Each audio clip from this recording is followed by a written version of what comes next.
દાહોદ જિલ્લામાં આજે 117 કરોડના ખર્ચે તૈયાર થયેલ 2 ઓવરબ્રિજનું સાંસદ જસવંતસિંહ ભાભોર અને રાજ્યના પંચાયત મંત્રી બચુભાઈ ખાબડના હસ્તે લોકાર્પણ કરવામાં આવ્યું હતું। આજે દાહોદ જિલ્લામાં 2 નવીન ઓવરબ્રિજનું લોકાર્પણ કરવામાં આવ્યું હતું, જેમાં પહેલો overbridge Piplod LC gate 28 Piplod અને રણધીકપુરના ગોઠી ફતેપુરાને જોડતો ઓવરબ્રિજ છે।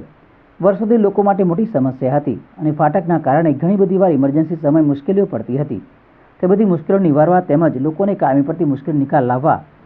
આ બ્રિજ 59 કરોડના ખર્ચે બનાવવામાં આવ્યો છે અને તેનું આજે લોકાર્પણ કરવામાં આવ્યું હતું। બીજું લોકાર્પણ બોરડી ગામે આવેલ ફાટક ઉપર 58 કરોડના ખર્ચે બનાવેલ નવીન ઓવરબ્રિજનું કરવામાં આવ્યું હતું। દાહોદથી નવાગામ ટાંડા અને દાહોદ તાલુકાના મધ્યપ્રદેશ જવાના માર્ગ ઉપર રંભાપુરવાળા રસ્તા ઉપર આવેલ આ બોરડી ઓવરબ્રિજ દાહોદથી બોરડી નવાગામ ટાંડા જતા આવતા લોકોને જે વર્ષો જૂની સમસ્યા હતી અને ફાટકો ઉપર લોકોને કલાકો સુધીનો સમય આવવા જવામાં રોકાવું પડતું હતું, તેમાં વેડફાતો હતો